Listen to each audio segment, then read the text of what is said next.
We are going to discuss the latest on the major snow and ice storm that is in store for late this week into the weekend. But first, let's take a look at the potential snowfall impacts and the icing potential map that I created this morning. Before we look at that, though, it is important to note that the models have trended northward overnight, bringing the heaviest snow totals further north with it. But being said, let's take a look at the maps.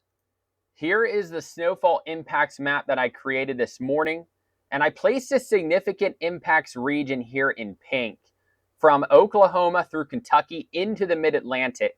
And I do believe I might have to extend it into New England, but I want to watch the trends first. I want to see how today plays out. I want to see the 12Z model runs. I want to see the 18Z model runs and even the overnight model runs before I really determine.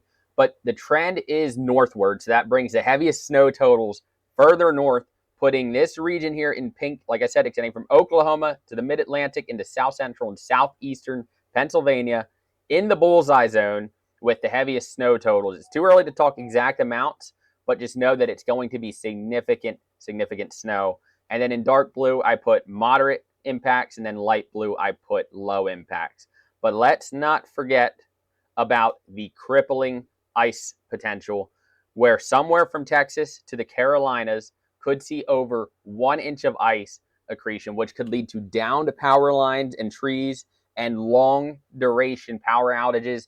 And with the cold that is going to be in place, that is a very dangerous situation. And this is the part of the storm that is going to be the most dangerous down here in the south central and southeastern U.S. with the crippling ice storm potential. So this is going to need to be monitored.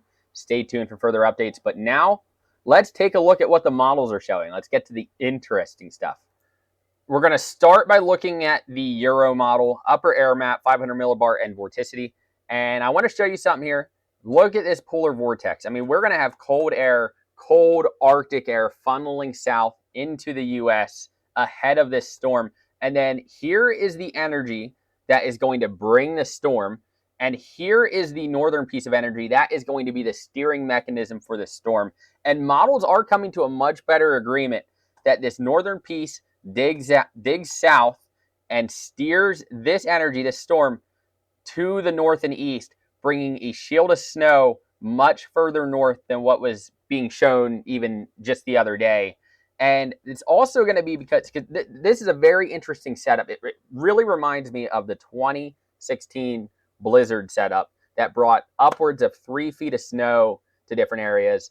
But this is a southern branch storm. So you're going to have the southern branch jet stream and the northern branch jet stream coming together in this region right in here. And as you see, if we move this along, here's the confluence zone between the two jet streams. And that is going to enhance the precipitation and bring it further north. And I want to show you what this looks like on the surface map, but let me just move this along quick. So here's that energy that's going to be associated with that storm. Like I said, this is a steering mechanism, and look where it moves. It moves to the north and east, and it brings that storm, it brings the snow further northward. And let me show you what it looks like at the surface for this, and then we're going to move to the GFS, because I'm going to show you what the GFS is now showing.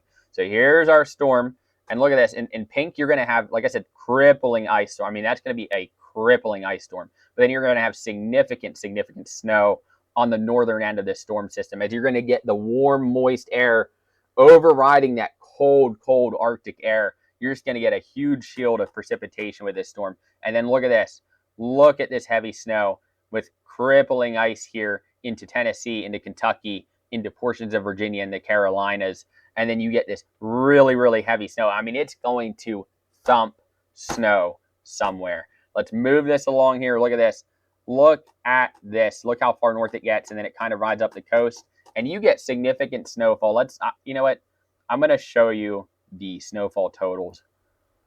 Figure now is a good time. Look at these totals. I mean, you get the heaviest snow band here from Oklahoma into Kansas, into Missouri, all the way into the mid-Atlantic, into the New England region, with a thin region here of 12 to 18 plus inches, and that extends into south central and southeastern Pennsylvania. So this is going to be a major winter storm, to say the least. Now let's look at the GFS. So here is the most recent GFS run, and I want to show you, look at this cold air funneling south, and then you see this is the storm. This is the energy that's going to bring the storm. Here's your northern piece, And the GFS has come more on board with the European, the UK Met, the Euro AI. The GFS is no longer an outlier like it was yesterday, where it kept everything suppressed to the south, and it was one of the only models that was showing that solution. So I kind of threw it out then. I kind of thought that maybe after the next few runs, it would start coming on board with the Euro AI, the UK Met, and it did. It came on board with them overnight and this most recent run, and I want to show you why, and it's because of this northern piece. So yesterday, it had it coming like this, and then the flow was west to east. Now it's more out of the southwest, but it's still slightly suppressed to the south compared to the Euro, and I will show you that in a second. But here it is.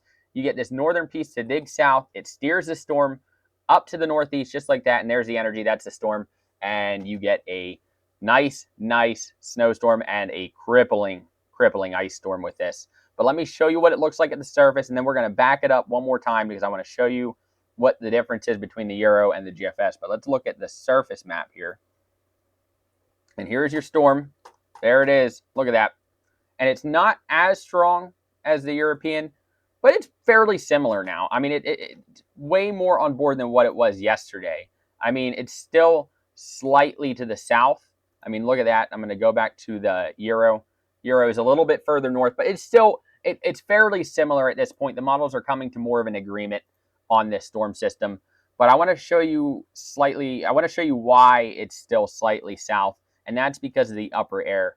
Let's look at what the European is showing. Look how far south this trough digs, and look at the orientation. It's much more out of the southwest, and then the GFS is still more out of the west. It's southwest flow aloft, but it's still more out of the west, so it keeps the energy more suppressed, but not by much, and it is coming more on board with the other models. One last model here I'm going to show you is the Euro AI. I'm not going to show you the surface because the surface is practically the same as the European model. Plus, you don't get like the different colors. It doesn't show you the precipitation depiction, precipitation type. But you get this northern piece. It digs southward. You get this southern piece. That's the storm. You get this confluence zone here between the northern jet and the southern jet. So you get a nice precipitation field, and it moves it up to the north and east. And then this energy gets out ahead, forms a storm. This piece of energy steers the storm to the northeast, and you get a nice swath of very significant accumulating snow and also a region of crippling ice. So all the models are coming to an agreement. Things are likely to shift back and forth and change slightly, but I will keep you guys posted. Thank you guys for watching. Hope you guys enjoyed, and peace.